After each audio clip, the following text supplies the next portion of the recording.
चंदनासारखी झिजली एक युगंधरा, जिने आपल्या पतीच्या साथीनं शिक्षणाची गंगोत्री सर्वसामान्य माणसांच्या घराघरात पोहोचवण्यासाठी अविरत कष्ट सहिले. रूढी परंपरेच्या अंधारातून बाहेर काढून तुमचं आमचं आयुष्य सफल आणि सुफल होण्यासाठी जी अखंड चंदनासारखी झिजली, कोण होती ती माऊली? कोण होती ती जी लखलखणाऱ्या तेजाची सत्यशोधक क्रांती ज्योती म्हणून आजही ओळखली जाते? ओळखलत मला? मी सावित्री.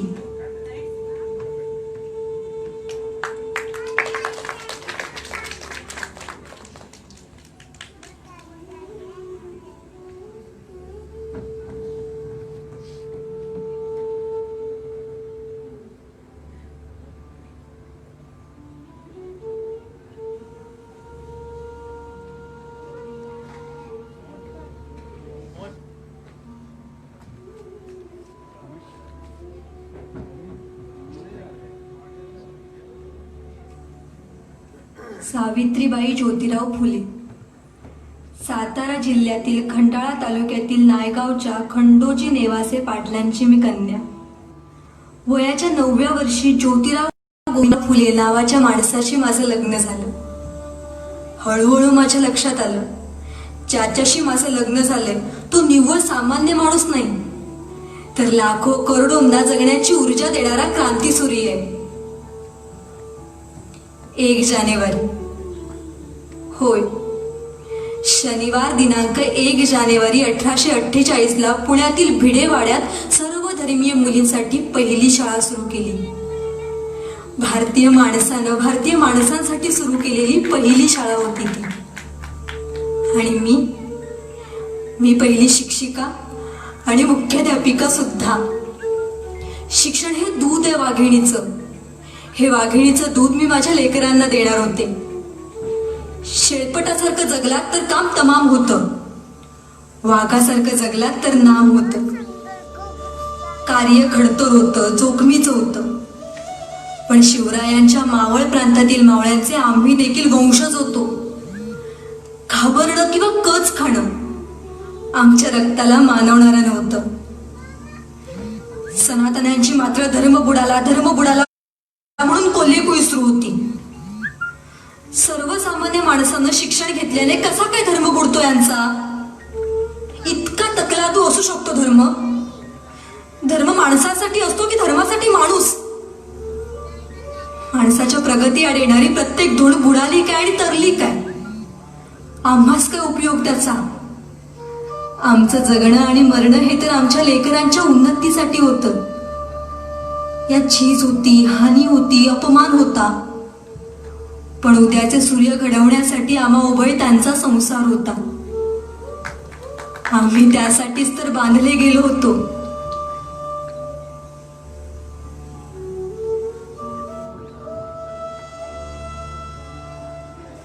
शेठजींनी मला सांगितलं, सावित्री, आपल्याला खूप लोकांच्या डोळ्यातील आसू पुसायची, त्यांच्या डोळ्यात स्वप्नाची नवी फुलबाग फुलवायची. त्यांना माणूस म्हणून उभं करण्यासाठी आधी शिक्षण दिलं पाहिजे. त्यांच्या आजवरच्या दयनीय अवस्थेचं, दुःखाचं एकमेव कारण म्हणजे अज्ञान.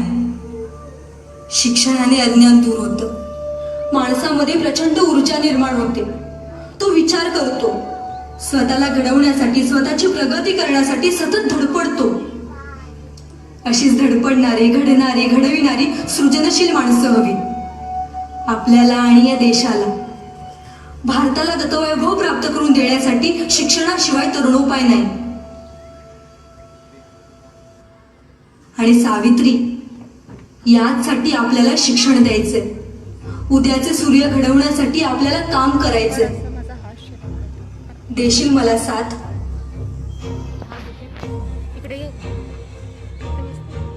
मी निव्वळ होकार दिला नाही, तर प्रत्यक्ष सुरुवात केली. नेहमीप्रमाणे शाळेत शिकवायला जात असताना अचानक एक धटिंगण माझ्या समोर आला. तो म्हणाला, ए टवळे, कुठे निघालीस? आमच्या पोरींना शिकवणं बंद कर. तुला तुझी अब्रू प्यारी आहे की शिकवणं? कदाचित तो विसरला असावा. मी खंडोजी नेवासे पाटलांची कन्या आणि ज्योतिराव पैलवानांची पत्नी होते. त्याच्या कानाखाली सणसणीत जाळ काढताच भर दिवसा त्याच्या डोळ्यासमोर काजवे चमकले. त्या क्षणी त्याला सुनावलं, आज समोर आलाय थोबाळ फुटलोय. पुन्हा जर माझ्या समोर आलास तर तुझ्या रक्ताला धरती रंगवीन.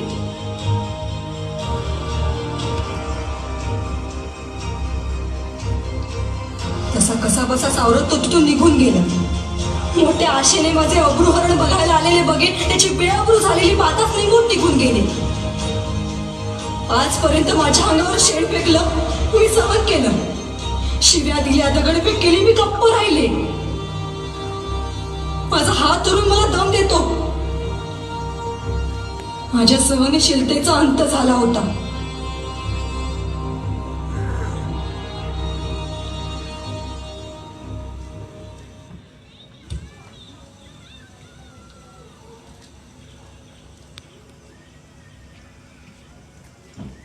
शाळेचा व्याप वाढत होता. आता ठिकठिकाणी शाळा सुरू होत होत्या. आत्या सगुणाबाई, फातिमा शेख आदींनी या कामी मोलाची मदत केली. लोकांनाही शिक्षणाचं महत्व पटू लागलं होतं. तपासणीला आलेल्या मेजर कॅन्डी व जॉन वॉर्डन या इंग्रज अधिकाऱ्यांनाही शाळेची प्रगती खूप भावली. स्त्री कोणत्याही जातीची धर्माची असो, अन्यायाची बळी नेहमीच ठरली आहे. अहो, एखाद्या बाईचा नवरा मयत झाला म्हणून काही तिला सती जायचं, केशवपन करून तिला मोडकी करायचं, तिला एकाच खोलीत डांबून ठेवायचं. अहो, नवरा गेला हा तिचा दोष कसा असू शकतो? प्रत्येक माणसाला जगण्याचा, बहरण्याचा अधिकार आहे. आम्ही त्यासाठी आवाज उठवला.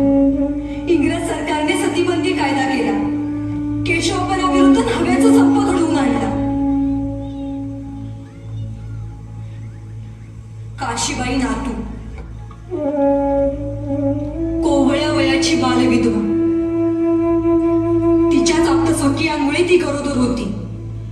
या अशा प्रकरणात बदनामी होती ती स्त्रियांचीच. आणि याच बदनामीला कंटाळून ती आत्महत्या करायला निघाली.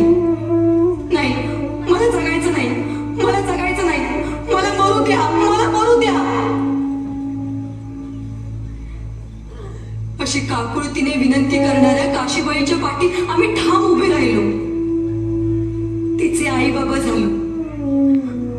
मोठ्या आनंदाने तिचं बाळंतपण केलं आणि तिच्या गोजीरवाण्यापास आम्ही दत्तक घेतलं आणि त्याचं नाव ठेवलं यशवंत.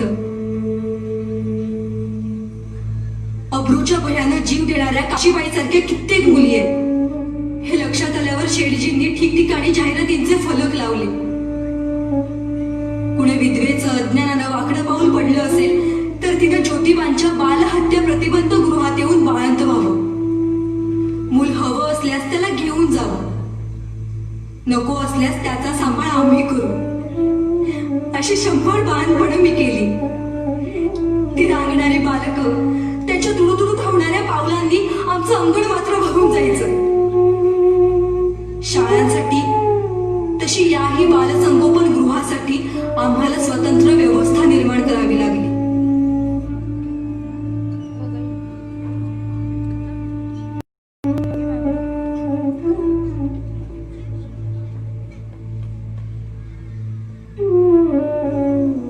शेडजींचं समाजकार्यही सत्यशोधक समाजामार्फत जोरात सुरू होतं. मीही त्यात सामील झाले, भाषणही करू लागले. शेडजी सांगतील त्या गतीने मी त्यांच्या ग्रंथांचे लेखनही करू लागले. श्री छत्रपती शिवाजीराजे भोसले यांचा पोवाडा, त्याचबरोबर अखंड, गुलामगिरी, शेतकऱ्यांचा आसूड हे त्यांचे बहुचर्चित ग्रंथ होते. या ग्रंथलेखनांचा माझ्यावर खूप मोठा परिणाम झाला. मीही रचना करू लागले. काव्य फुले, बावनकशी, सुबोध रत्नाकर, ज्योतिबांची भाषणं, सत्यशोधक समाजाच्या अध्यक्षपदावरून केलेली सावित्रीबाईंची भाषणं आणि गाणी यांची निर्मिती मला करता आली ते शेडजींच्या प्रभावामुळेच.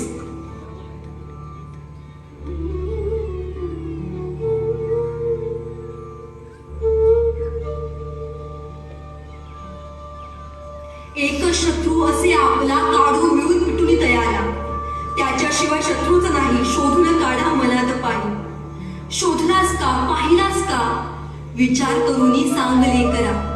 नाव तयाचे बोल भराभरा. हरलास का, कबूलच का, सांगते पहा दुष्ट शत्रूचे नाव नीट रे ऐक तयाचे. अज्ञान अज्ञान धरुणी त्याला पिटायाचे, आपल्या मधुनी हुसकावयाचे. छत्रपती सिंहासनीची एक राणी ताराबाई, कोल्हापूरची जगदंबा, महाराष्ट्राची अंबाबाई. शत्रूवर खाली छापा, काळ तयाची ती होई. चेरी शत्रूला करून करी बेफाम चढाई. नावले टाकी रणभूमी शत्रू रक्ताने सारी. चपलता विजेची जशी तशीच कडाडे संहारी, तशीच कडाडे संहारी.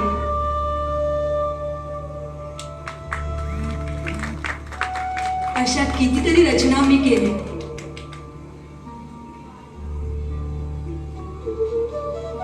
एकदा 1877ला खूप हा दुष्काळ पडला. त्या भयंकर दुष्काळाचे वर्णन करतानाही थरका बघतो. अन्न देता येत नाही म्हणून लोक स्वतःच्या मुलाला विष घालत होते. आम्ही पुणे सोडून धनकवडीला दुष्काळग्रस्तांसाठी मदत केंद्र सुरू केलं. 2000 लोकांना भाकऱ्या भाजण्याचं काम आम्ही केलं. आमच्या कार्यकर्त्यांनीही खूप मेहनत घेतली. सांगण्यासारख्या खूप गोष्टी आहेत बाबांनो, पण कुणीही विरोध केला तरी तसूवरही मागे हटलो नाही. शिरीजींची प्रकृती बिघडू लागली.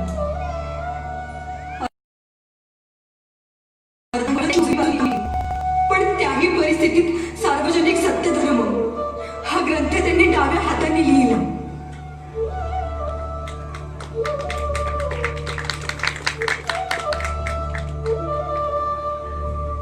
आणि शेवटी शुक्रवार दिनांक 28 नोव्हेंबर 1890 रोजी शेडीजी आम्हाला सोडून गेले. फक्त जीवनसाथी म्हणून नाही, माझा वैचारिक साथीदार आणि कार्याचा भागीदार, माझा आधारवड, माझी प्रेरणा, माझं सर्व काही आणि सर्वस्वही निपचित पडलं. 50 वर्षांची सोबत संपली होती. स्वामी ज्योतिबांच्या लागे मी चरणी, गोड त्यांची वाणी. मनी घुमे यशवंता, लक्ष्मी आणि मी. माझं आकाश हरवलं होतं. जमीन दुभंगली होती.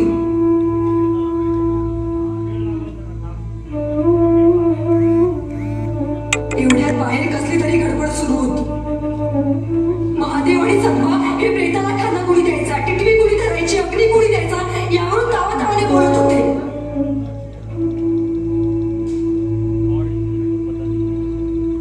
यशवंत आमचा नाही, आमच्या रक्ताचा नाही.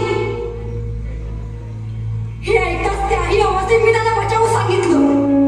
यशवंत आमचा मुलगा आहे, मी त्याची आई सांगते. एक मुलगा म्हणून सर्व विधी यशवंताच करेल, दुसरा कुणीही करणार नाही.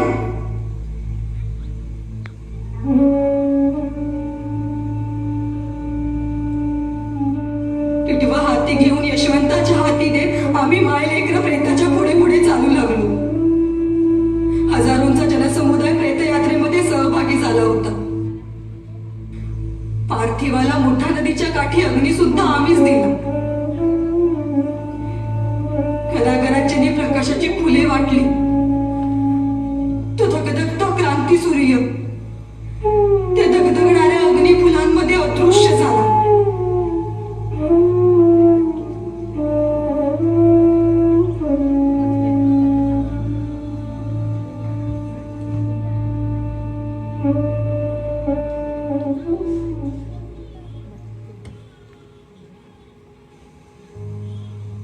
शेडीजींची आठवण सतत येत होती. मन कष्टी, शरीर जड वाटत होतं. पण शेडजींनी सांगितलेल्या मार्गाने मी माझी माझी वाटचाल अखंड सुरूच ठेवली. मोडलेल्या मनांना पुन्हा उभारी दिली. पुण्यात प्लेगची साथ सुरू होती. काखेत गाठी येऊन लोक पटापट मरत होती. मी यशवंताला वानवडी आणि घोरपडीच्या मध्यावर हॉस्पिटल उभारायला सांगितलं. घराघरात जाऊन मी लोकांना हॉस्पिटलमध्ये आणत होते. प्लेग हा संसर्गजन्य होता. आज ना उद्या तो मलाही होणार होता. पण म्हणून मरणाच्या भयानं मी माझ्या कार्यापासून माघारी वळू. आम्ही जगलोच मुळी समाजासाठी. तेच करत असताना मरण येणार असेल तर मरणा, तुझं स्वागत आहे. नुसती भूल देत बसू नकोस. हे बघ, मी तुझ्या सामोरे आले. तुला माहितीये, सावित्रीची सावित्रीबाई झाली आणि सावित्रीबाईची सावित्री माई. अत्यंत रयत माझी.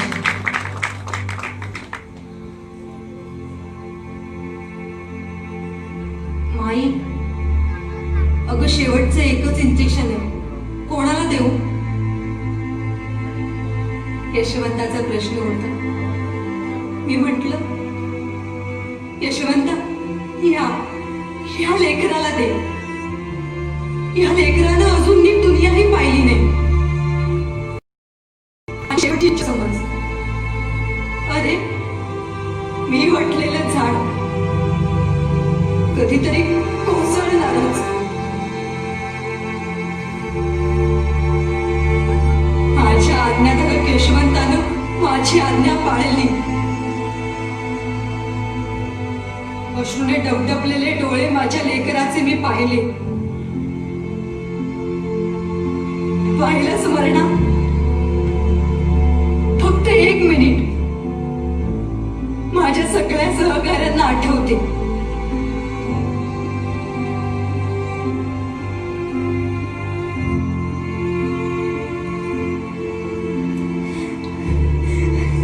अरे वा, शेठजी, आपणही आला. यशवंत, पाहिलंस का? पाहिलंस का कोण आलंय? यशवंत, यशवंत.